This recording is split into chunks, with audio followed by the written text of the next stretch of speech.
Okay. The Prajnaparamita Tritaya Sutra. Avalokitesvara Bodhisattva, when practicing deeply the Prajnaparamita, perceives that all five khandhas are empty and is saved from all suffering and distress. O Sariputra, form does not differ from emptiness. Emptiness does not differ from form. That which is form is emptiness. That which is emptiness, form. The same is true of feelings, perceptions, impulses, consciousness. O Shariputra, all dhammas are marked with emptiness. They do not appear nor disappear, are not tainted nor pure, do not increase or decrease. There is emptiness, no form, no feelings, no perceptions, no impulses, no consciousness, no eyes, no ears, no nose, no tongue, no body, no mind, no color, no sound, no smell, no taste, no touch, no object of mind, no realm of eyes, and no forth until no realm of mind consciousness, no ignorance and also no extinction of it, and so forth until no old age and death and also no extinction of them, no suffering, no origination, no stopping, no path, no cognition, also no attainment. With nothing to attain, the Bodhisattva depends on Prajnaparamita, and the mind is no hindrance. Without any hindrance, no fears exist. Far apart from every perverted view, the Bodhisattva dwells in nirvana. In the three worlds, all Buddhas depend on Prajnaparamita and attain unsurpassed, complete, perfect enlightenment. Therefore, know the Prajnaparamita is the great transcendent mantra, is the great bright mantra, is the utmost mantra, is the supreme mantra, which is able to relieve all suffering and is true, not false. So proclaim the Prajnaparamita mantra. Proclaim the mantra that says, Gade Gade, Paragade, Parasam Gade, Bodhe Swaha. Okay, so we resume with the Heart Sutra. So Prajnaparamita Tritaya Sutra is being divided into 9 sections. So we have studied the first 3, right? First 3, all the dhammas are empty. So that was the last talk before I left for the Dharma teaching trip. So looking at the paragraph, we know. So this one, the first one here, can you see? I think is the TV tilted too much over there? You can hardly see from there. Maybe you should actually tilt a little bit. Yeah, that's great. Yeah, okay. Get a chair. Yeah. So we studied this one, the title and the roadmap for a peaceful life. That's the title of the sutra. And then the first paragraph, which is actually the main trunk, the essence of the whole sutra, is the eradication of all suffering. Okay. So and then we've done this second paragraph also before I left for the China trip. It tells us,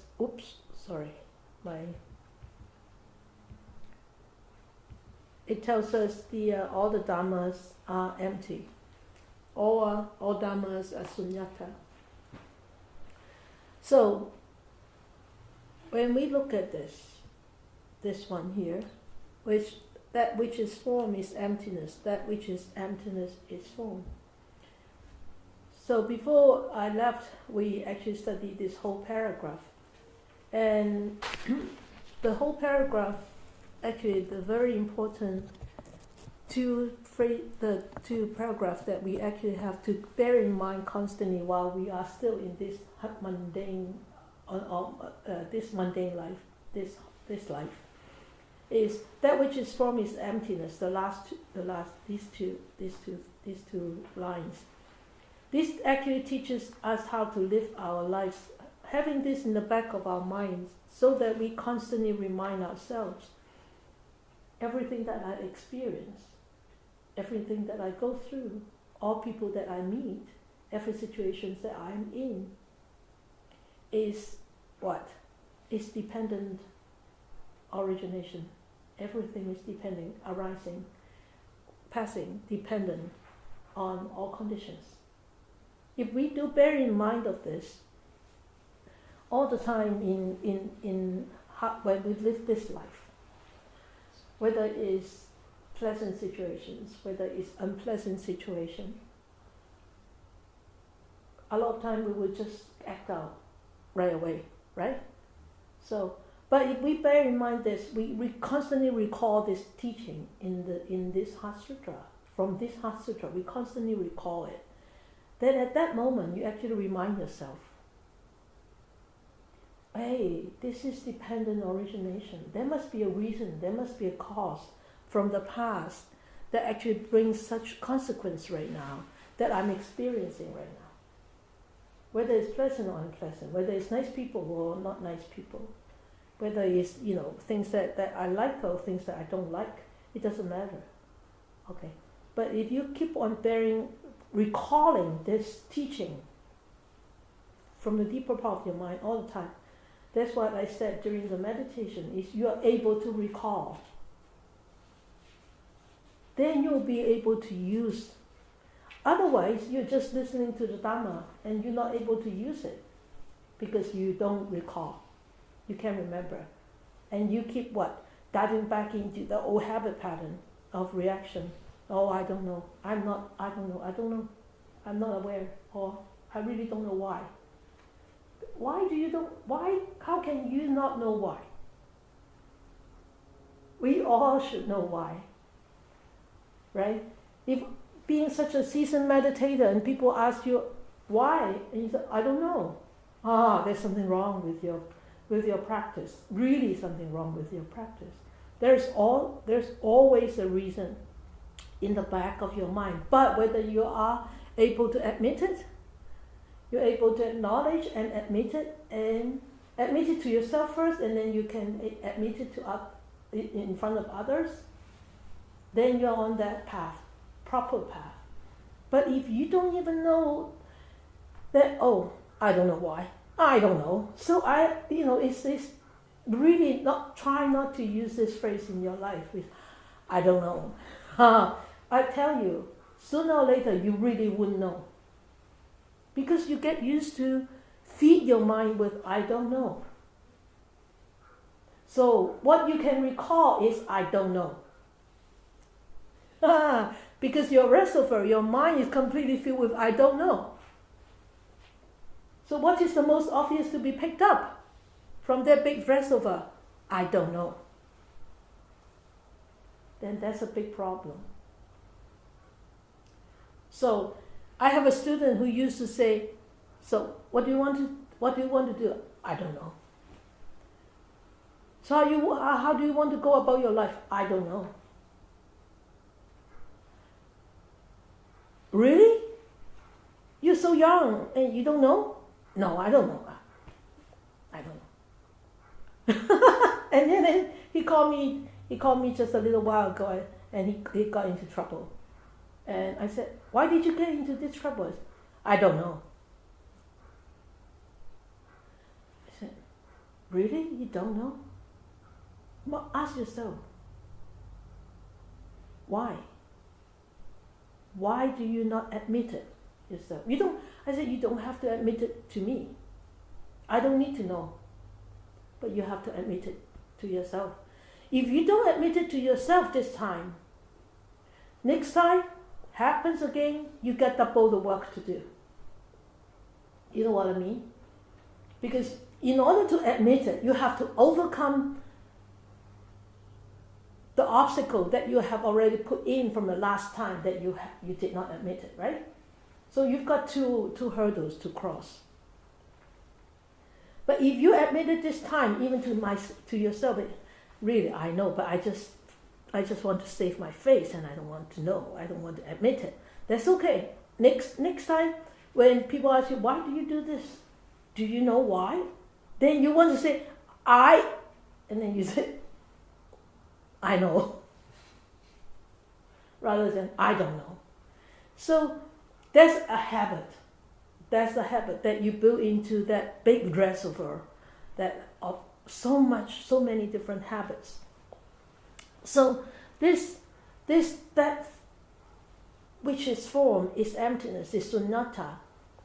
It's actually telling us to recall this teaching all the time, because you see, everything that we bump into, we encounter, is a lot of start with form first, right? The ear hears sound, and the eye see color, and that is all come to with connection with this physical body. So please bear in mind this line, very important line.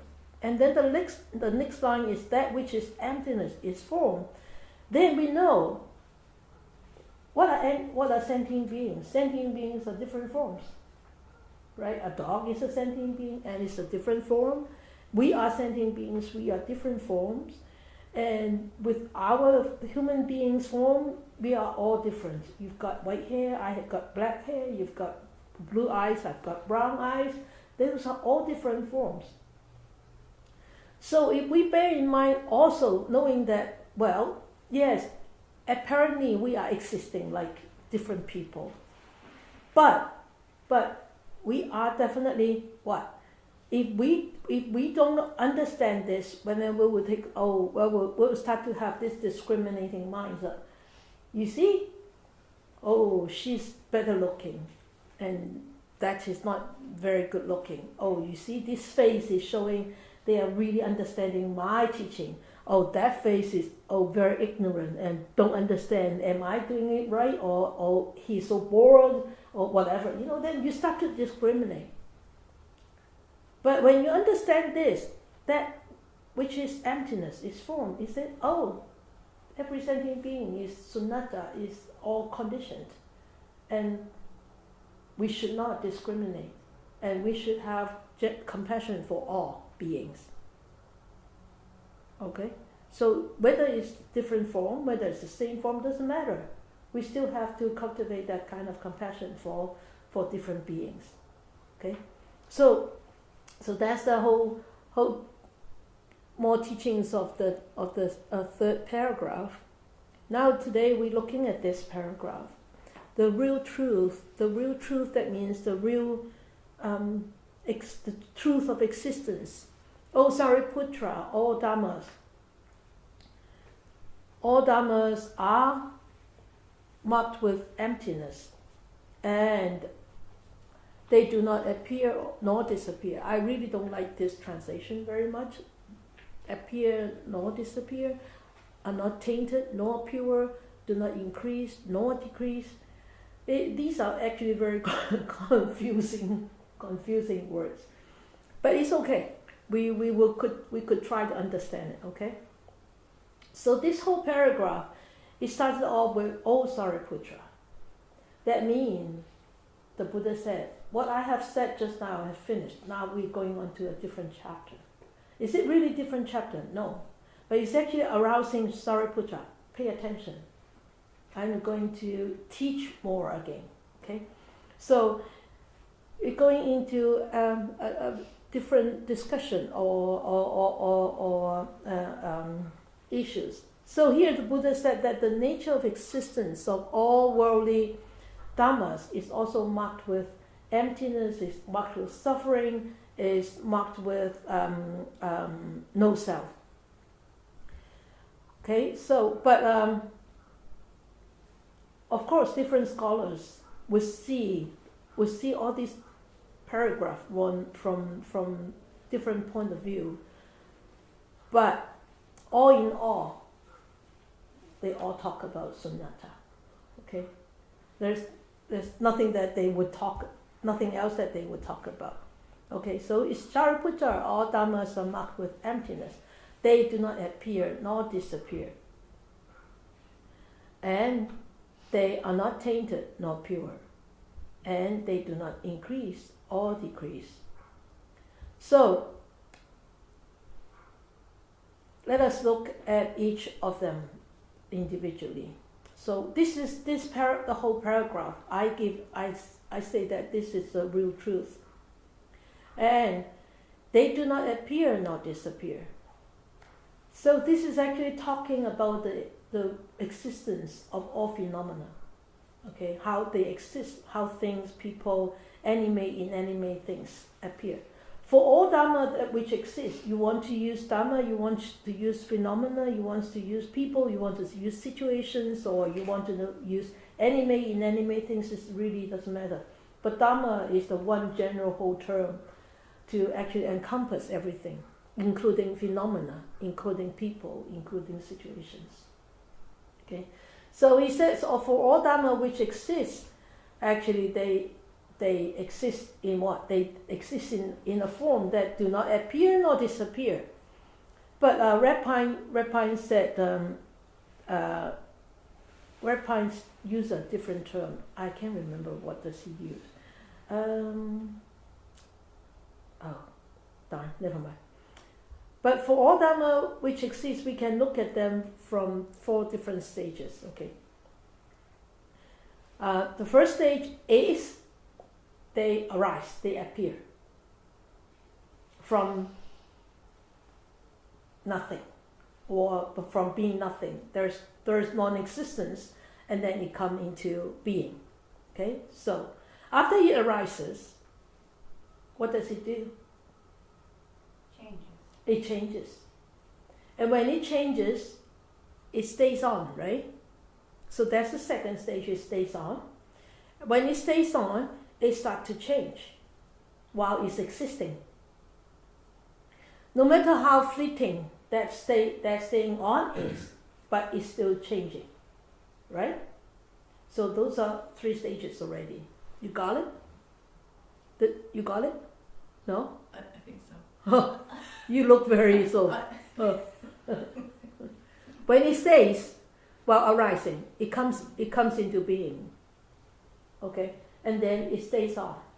When it stays on, simultaneously, it actually is changing. Yeah? When it after it's staying on for some time, what does it do? Goes away, disappear, passes on. Okay, so that's the four stages. So it goes away. That means it actually discontinues its existence, right? Its own existence discontinued. Let us take a breath. When we take a breath, it comes up, the incoming breath. So we notice that there's incoming breath coming up, coming in. So we know if we are taking the breath in, we are still taking the breath in, so it's staying. The incoming breath is staying on. But when the incoming breath is staying on, it also what? It also changes. Right? So, and after we can only take that much breath in. We have to breathe it out. Otherwise we will suffocate, right? So when that incoming breath is completed, ends, so it passes on. It discontinues. Its existence, being an incoming breath, discontinues. And then what happens? There is I don't know whether you noticed that, there is actually a very minute gap between an incoming breath and the outgoing breath. It's very small, that gap. And then you start to breathe out. So it's the arising of the outgoing breath. And then the outgoing breath continues. But when it is continuing, the ongoing breath is actually changing. Okay? And then you go, you breathe out. Okay, no more incoming breath, outgoing breath, finish. Right? So that's what it means by appearing and disappearing. Okay? So how long is that one arising and one passing? Depends. course it depends. It depends on what kind of life you're looking at. Right? So how long is it between one appearing and one disappearing, or appearance and disappearing? So it depends. As you say, you can call it. Well, there is an appearing and disappearing. We call it a one lifetime. Yeah. As long as one lifetime, and this one lifetime, it really depends on how long your life is. So what some people, the lifetime could be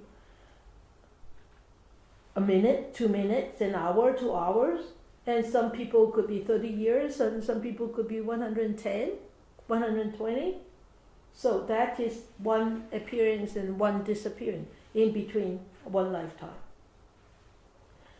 And then there is called the momentary existence. The momentary existence is it comes, it goes, it comes, it goes, it comes, it goes. You experience that with your meditation, especially when you are actually feeling the sensations in the body, right? The sensations is just boom, gone, boom, gone. And sometimes the sensation, the arising or the appearing and the disappearing of the sensations is so close together, you think it's the one sensation. But because the mind is not subtle enough to actually see the arising and passing, the arising and passing. So you think it's a stream of sensations that's happening. No, it can't be. It definitely cannot be. It's different sensations arising fast. But that arising and passing is so fast. With a very gross mind, you can never experience that. Okay? So that's the momentary existence. And then there will be this infinite existence. So what do you mean by this infinite existence?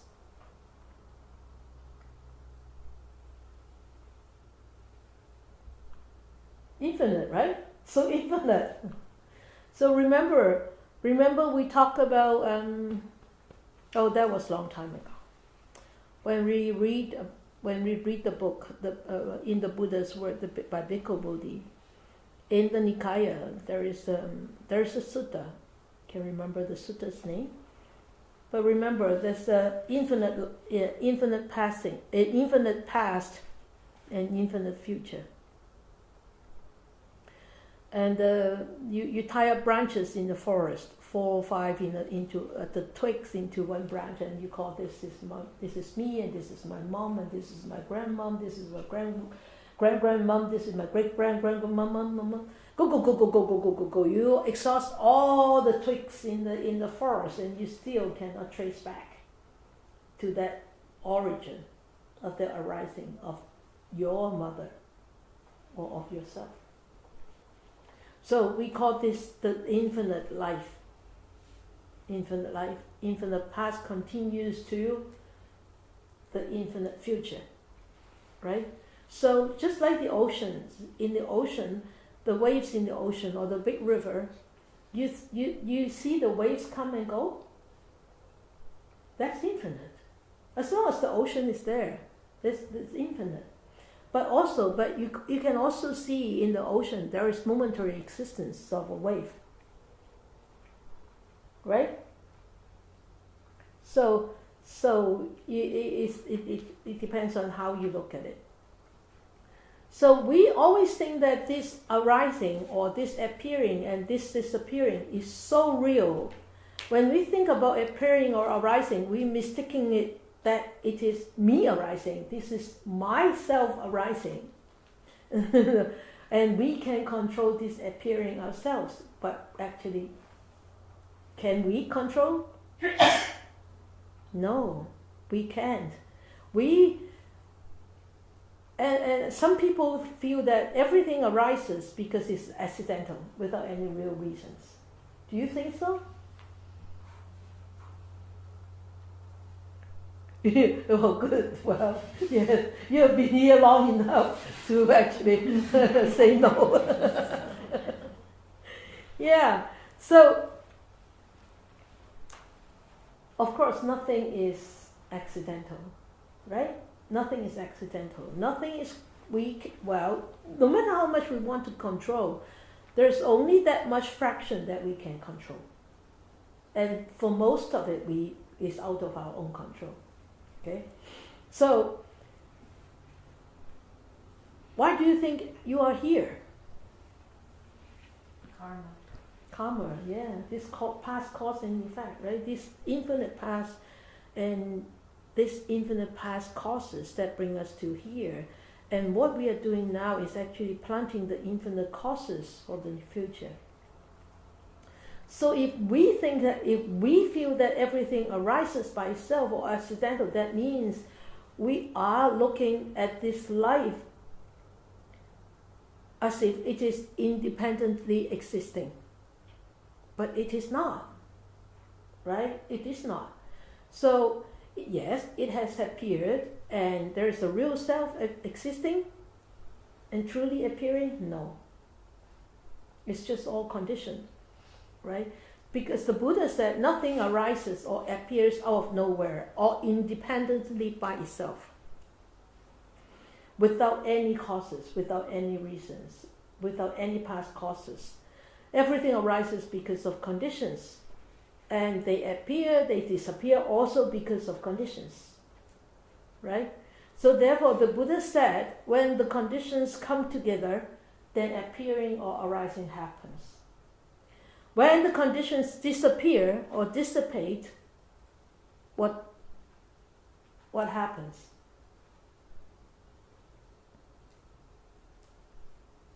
Then disappearing happens, right? I'm not expecting big answers. Please give me simple answers. So disappearing or passing happens. So therefore we have to look at it from the angle of conditioning. We have to look at it from the angle of dependent origination.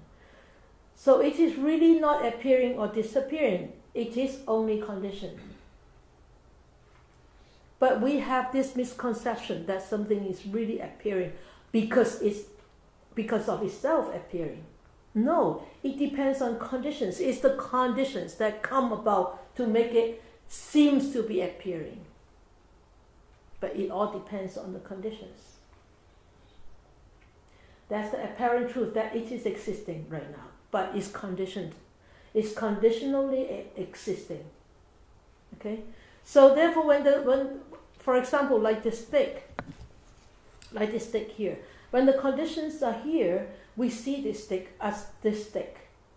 Right? There's this ball, and then there's this stick, and there's this paint and the glue and the wood and everything. So we trace back this stick to its origin. We can't. The origin has a lot of things in it, right? So is this stick appearing? That is the apparent truth, that this stick is a stick right now. This is a form. This is only a form. A form becomes a form because of all conditions. Okay, so this stick is actually neither appearing nor disappearing. It stays here because of all conditions. It doesn't stay here also because conditions disappear.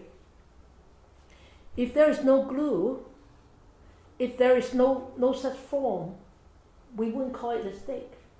But where is the stick? Then the ball becomes the stick, or this shape becomes a stick. We call this is called a stick because there is a ball, there's this thing, and we call it a stick. But without it, what do we call it? We call it nothing. So the stick had disappeared.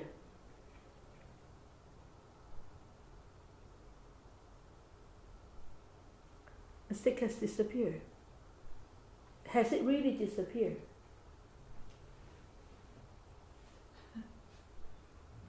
It hasn't disappeared. But yet it has disappeared because all the conditions are not here to make it to become a shape like this. It only appears to be like this when all the conditions are here. Appears to be like this. So it doesn't really have its own inherent self. Yeah? So is it okay? Let us say.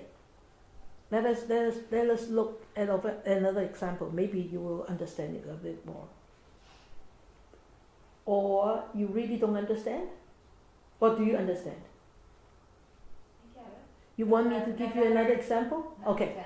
It's like maybe a table. If you take the legs away, then it's just a flat piece of wood. Yeah. It's no longer a table. Yeah. So the table is, but neither is disappearing or appearing. Okay. Let us take another. Let's take another example. The lake. All right. The lake. There's a moon there. A moon? A moon Yeah, in the okay. lake. Okay. On the lake. The reflection. Yeah. You can call the reflection of the moon. But if the lake, on the surface of the lake, there are a lot of driftwoods, a lot of leaves, rotten leaves, then you will see the moon with a lot of driftwoods, with a lot of leaves on the surface. Is the moon tainted or not? Has the moon appeared? It has. But, if you go to another river where the direction is not there, direction of the moon, you cannot see the moon. But is the moon still there in the sky? But it hasn't appeared in that particular river. So do you say that the moon has disappeared? The moon has not appeared in that particular river. It hasn't disappeared yet, as also. It's because it's still in the sky. It's just that its reflection hasn't appeared in that particular river because of the direction, of the direction of the place. Understand? Sister, can I ask you a question? Yeah. So are you talking about not just about the conditions that come to form something, but also about the perceptions that are required, our perception required to see it in that way, like the river or the lake is required to see the reflection of the moon? Of course, it's conditions. Those are one of the conditions that allow you to see the reflection of the moon. Without the river, without the water, you cannot see. Even the moon is up there. You cannot see it, right? If there is a high mountain right there, you cannot see the moon reflection in the river, but the moon is still up there. So the lake can hold the shadow of the moon because the water has its own nature of sunyata. Because the river doesn't discriminate against the moon. Anything you shine on it, it shines. It reflects. So that means like the Mother's Earth is empty. Has this nature, has this emptiness nature. You put anything in it, it will hold it. Right? We stand on it, you cushions sit on it, tables sit on it, trees grow on it, mountains sit on it, flowers grow in it. You can call the Mother's Earth is sunyata. Everything appears, everything disappears from this Mother's Earth because of conditions. That's better analogy, that Mother's Earth. Understand? You read it more, then you will understand. Okay? So remember that appearing and disappearing actually depends on the conditions. So it's really the conditions that appear. It's not that particular thing appears. It's not this particular thing appears. It's the conditions that make this particular form appear or disappear. That's the truth of existence. Okay? That's the truth of existence. Got it? Okay. We go on? Yeah. So then the second one is not tainted nor pure. So this, we are actually looking at the characteristics and the nature of existence, the characteristics of this existence. So all phenomena, situation, etc., they arise because of conditions. And conditions, there is no absolute tainted conditions or pure conditions. Why? Because the purity or the taint is actually a worldly view of us, from us to view this nature of things.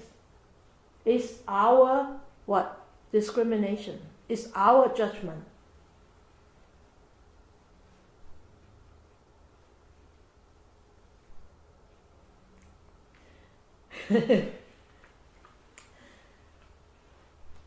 This, because let me share with you an experience. We had last week, we had a conversation about some individual last week.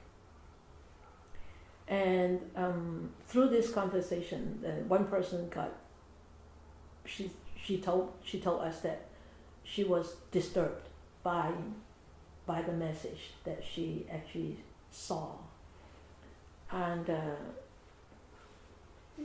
apparently she was so hurt too, right? And then so we got into this situation, this conversation. At the end, I said, we have to look at it from this point of view: is why was this individual behaving like this? Without this karma, this individual, he or she, will not end up in this kind of situation. The karma itself, you can call, is actually an unwholesome karma.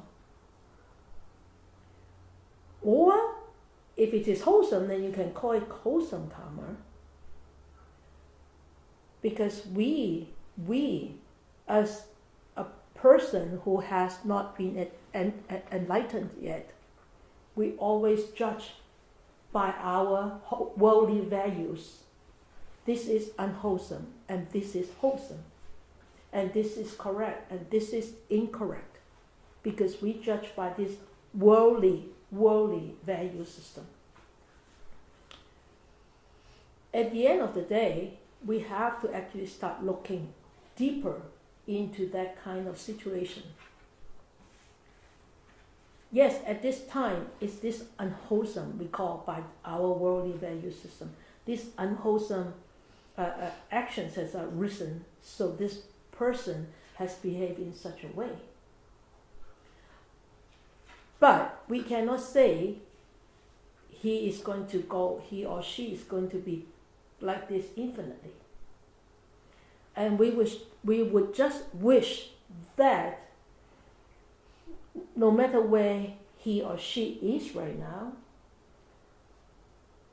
the company, the acquaintances that he or she is in with, hopefully will help him to grow, help him to overcome this tainted, we call tainted value that we have.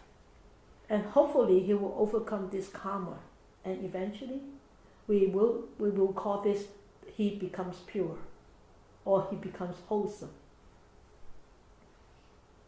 Okay?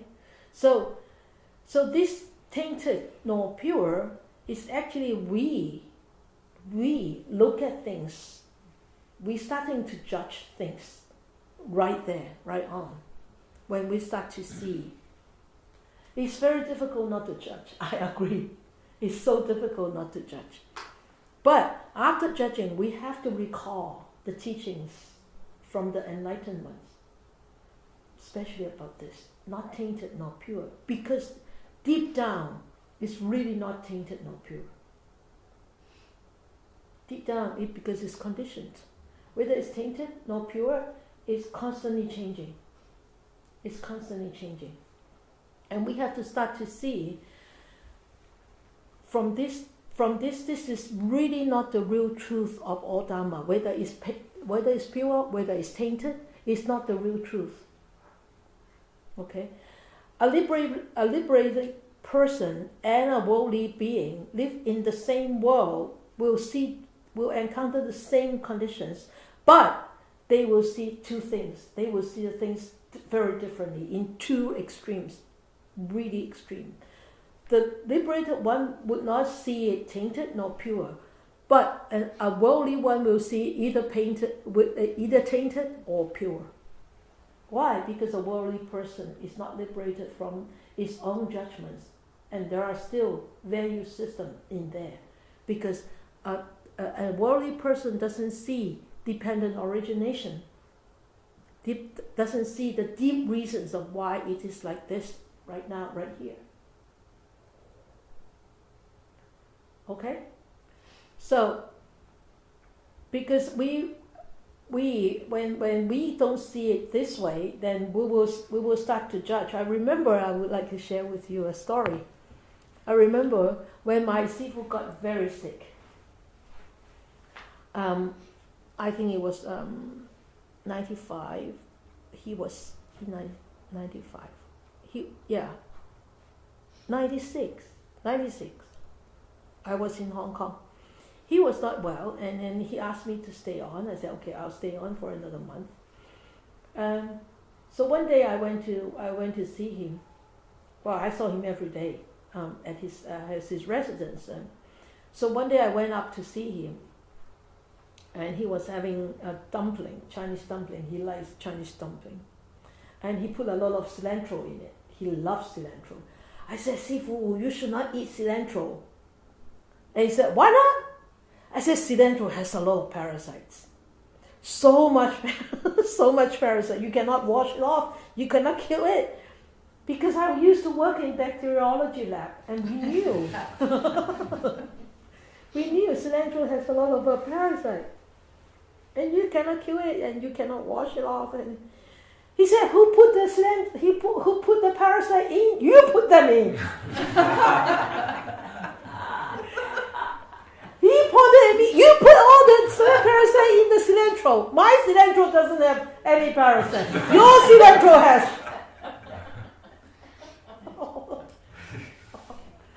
And I looked at him. I still couldn't say anything.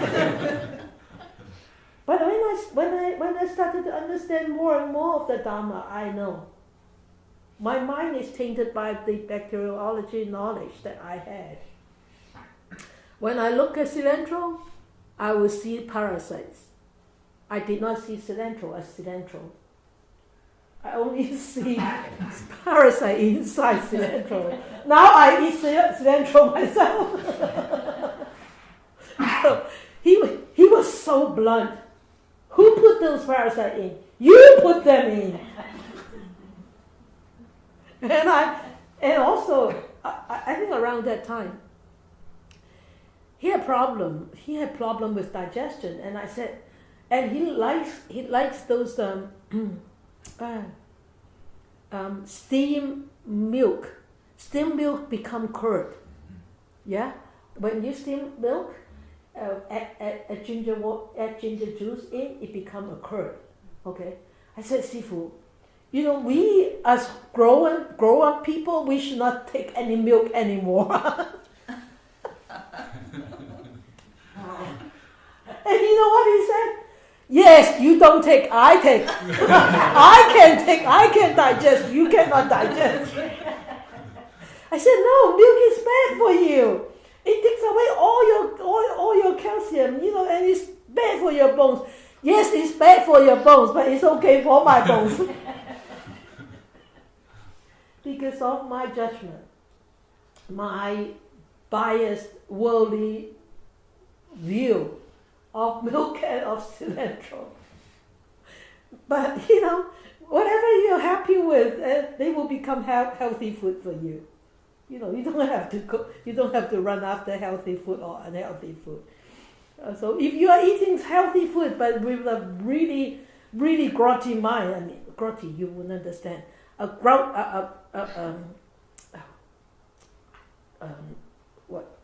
What do you use that word? Like Grouchy. huh? Grouchy. Grouchy? Yeah. Grouch. Grouch. CROACH? Or GROU. Grouch. Oh, grouch. That means like Angry. not happy, right? Yeah. Yeah. So even if you're eating the most healthiest food in the world, if you eat it with a grouchy mind, that food will become poison. If you're eating really rotten food, but you're so happy, that food will nourish you, no problem. Like the cilantro and the milk curd. Okay. So it is actually a concept that arises because of us, our own preference. Whether we like it, whether we don't like it, whether we have this value system in ourselves.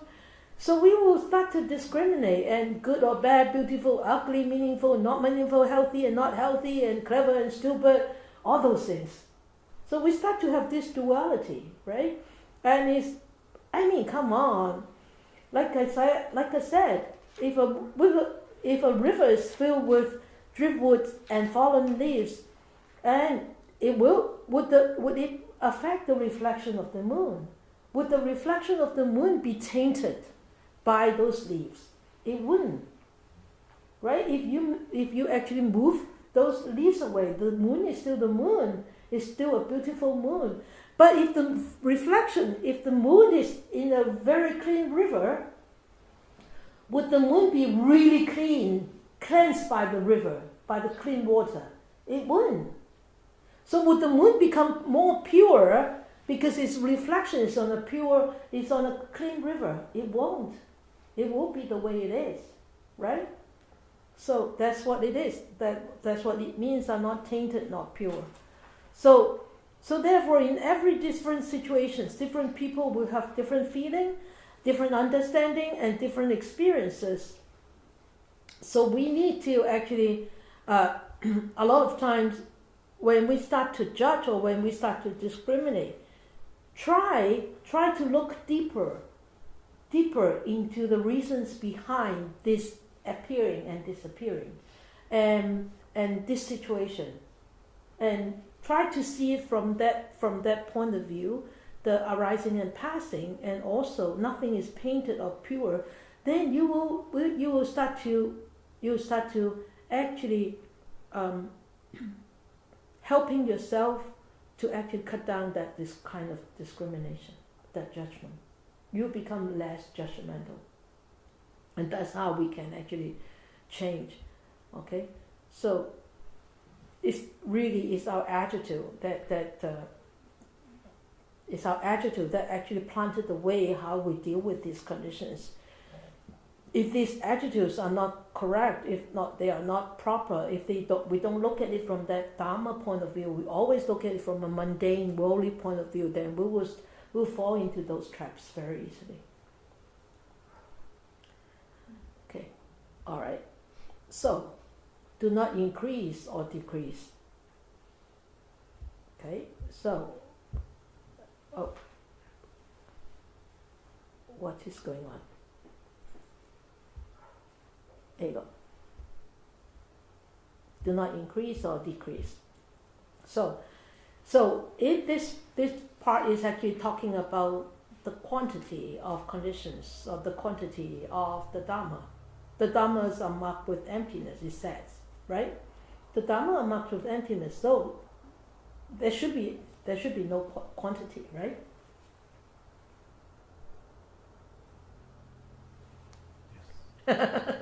Yeah. Well, there is a quantity, but the quantity doesn't decrease or increase. You look at the ocean. When the tide comes in, does the ocean grow bigger? You have more water in the ocean? Why? Why not? The tide comes in so high, there's no more water? No, I mean the water hasn't increased. The water volume hasn't increased. But what about when the tide goes out? Does the water, the volume of the water decreases?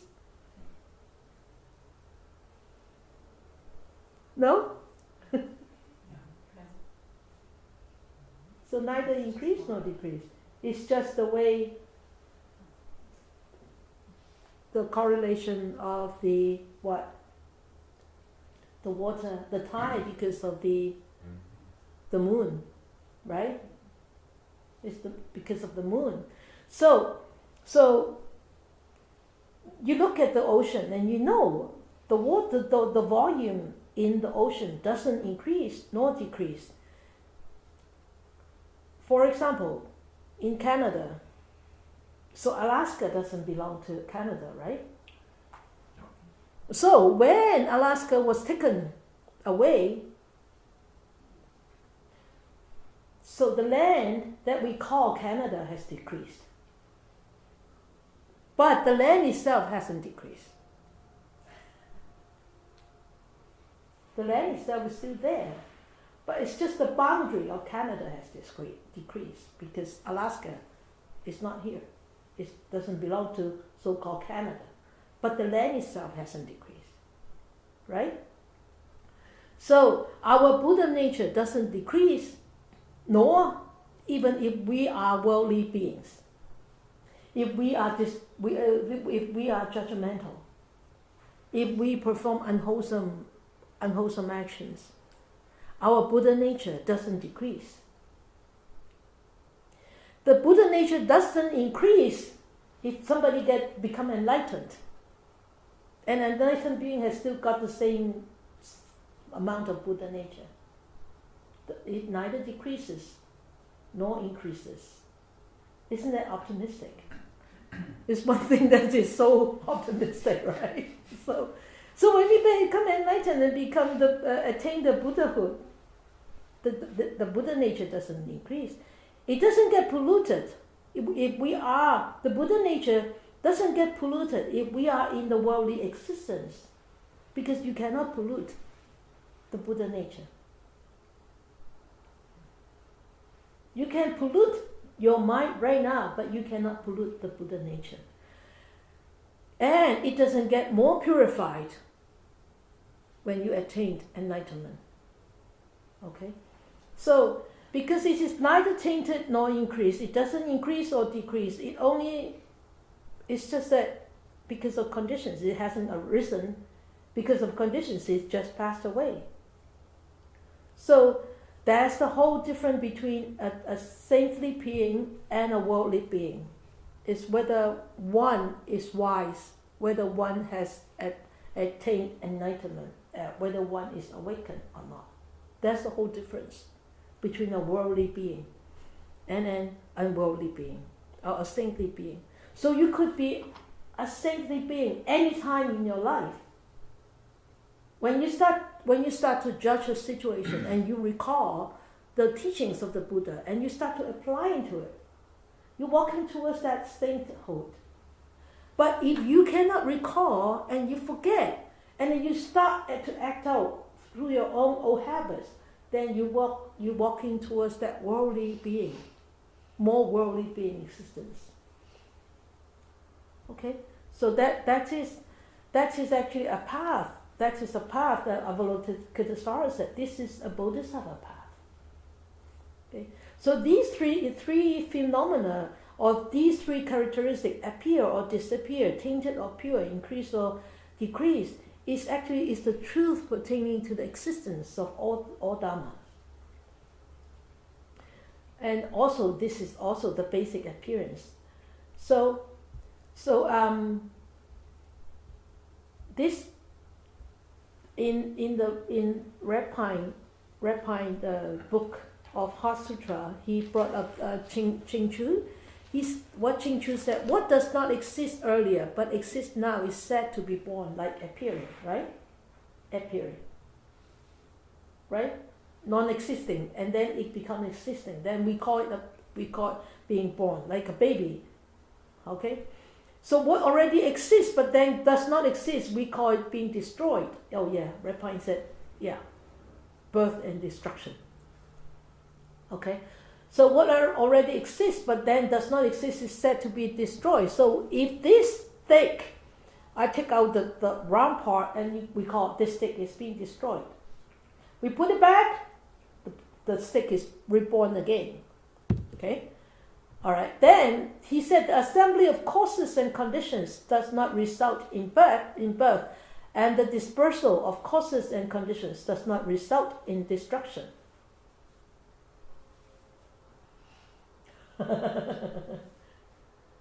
It's confusing. It just results in it's coming into being and then disappearing. Okay? So it's only the causes and the conditions that are actually disappearing and appearing. And it says the destruction, it means there is this real self, there is no destruction of this real self and no birth of this real self. And then what is pure or defiled refers to the mind. We all agree upon that, right? That's easy to understand. But the mind is essentially no mind. Because you see, we are trying to understand it with our mind. That's why it's so difficult to understand. Yeah? When you start try not to understand it with whatever mind that you have, and you start to try to see it the way it is, you will start to understand it a little bit more. And then that what is purified and what is defiled is really up to our judgment. So nothing really is pure and nothing is really defiled. It's only the way it is. Okay. So our Dharma body is pure. It's like the moon moving across the river. It doesn't leave a trace. It's neither pure nor tainted. Even there may be leaves, maybe flowers, maybe bugs on the top of the river, on the top of the water, but it will not taint the moon. Or if it is a clean water, it will not make the moon purer, cleaner. It has no blemish. It neither stain nor smudge. It cannot be destroyed and it cannot be damaged, like the reflection of the moon. As long as there is water, you will see the reflection of the moon. Even on land, you can see a reflection of the moon. But it's different. So don't look at it with your mind. Don't try to understand this with this mind. Understand it with a no-self mind. Then you'll understand it a little bit more. I found this cartoon. I like it. You cannot see the words. I'll read the words to you. What could the master be going? What did he say? Doing. On the top of the mountain. I'm going to go up there to ask him. Hello, master. Are you here to breathe in fresh air? The master said, no. No? I know. You want to connect to the beauty of the view, the master said. No. Then, why are you here? I'm simply here. I'm simply here. What did you say? The response. And to think? Mm-hmm. And to think I climb up this mountain? For this? I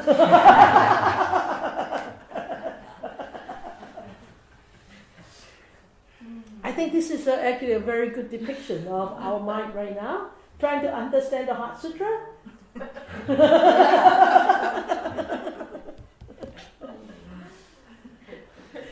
Tainted nor pure, appearing or disappearing, increase or decrease. So, just the way it is. It means just the way it is. The whole thing is just the way it is. It's just arising and passing because of conditions arising and passing. It's neither tainted nor pure. It's up to our mind. It's our mind that actually judges it tainted or pure. Okay? You happy with that? You happy with this, right? I tell you, the Mahayana teachings are really quite abstract and difficult. But the more you study it, the more you read it, the more you experience through your meditation, the more you can actually recall and try to remind yourself in every life situation, hey, this is what the Buddha said, dependent origination. This is what the Buddha said, karma. This is what the Buddha said, sentient beings. This is what the Buddha said. Then you start to recall and recall. Then gradually you will understand a little bit more and more each day. Okay? Don't expect yourself to understand the whole Heart Sutra after this Heart Sutra exposition. I don't understand it completely either. Every time I look at it, it's different. Every time I look at it, I feel it being very different. So, we can spend a whole life just studying the Heart Sutra. Please just be patient. All right? That's very optimistic too. Okay? So, something to announce is the May 20th is the work day, and May 27th is the bathing of the Buddha, and June 24th, pool for sight, the orbis thing. So please, you can go online to Facebook or go online with this click and then donate and support and participate. Okay? All right? So that's all for this week. You have any questions?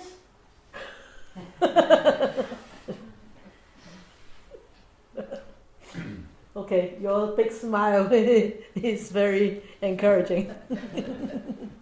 Okay, so.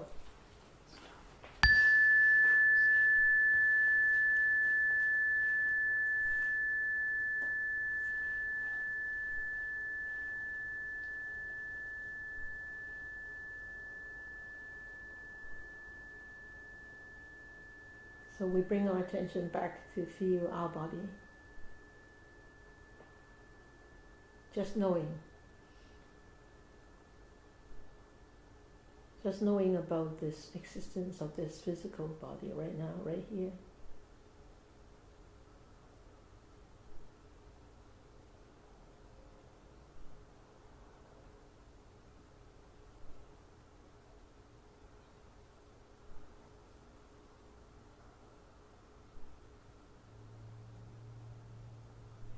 With this experience, we allow a good thought to arise on our mind. For all the benefits that I gather tonight, may I share with all beings, human, non-human, visible, invisible, big or small, far or near.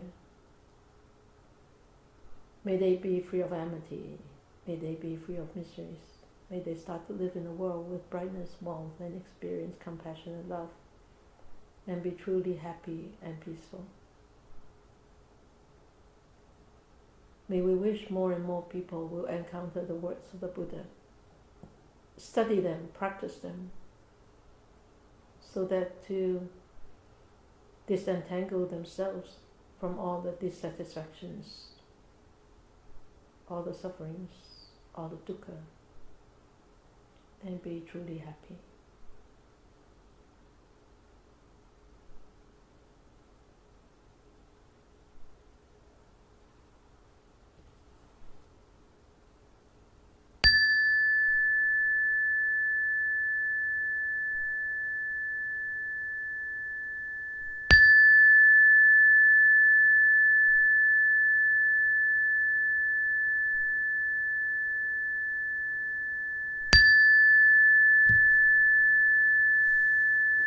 Can I take up a couple more minutes? When we were just doing the metta, there is an example that just came to my mind. I think that will be much easier for you to comprehend. Clouds in the sky. They are clouds. And when the clouds become so heavy, it rains. The rain, so when it rains, it seems that the clouds have decreased because it rained, but it hasn't. It turns into something else. It becomes rain. The rain falls into the river. It becomes water. And the water, if it's hot weather, it evaporates, go into the sky, becomes clouds. And if the humidity is right, or if the temperature is cold, it becomes so cold that it becomes snow. So you see the conditions that make the water become rain or snow or ice or vapor. They neither decrease nor increase. They neither appear or disappear. They are neither tainted or pure. It's just the changing phenomenon of that particular thing we call water, H2O. Does that much clearer? Very Great. Thank you, universe. So you can understand the whole sutra in just this example. I mean the whole night. I should have thought about this. And it's just such an inspiration. Just this is what I do all the time. Is after a night teaching, I always go back and just sit on the couch and sort of like think, hey, have I said something wrong? Or is there another way, better way to put it together, to explain it a little bit clearer? And tonight it just came like this, so it's much clearer, right? So, all right, great. Have a good week. Thank you. Okay. So see you next week.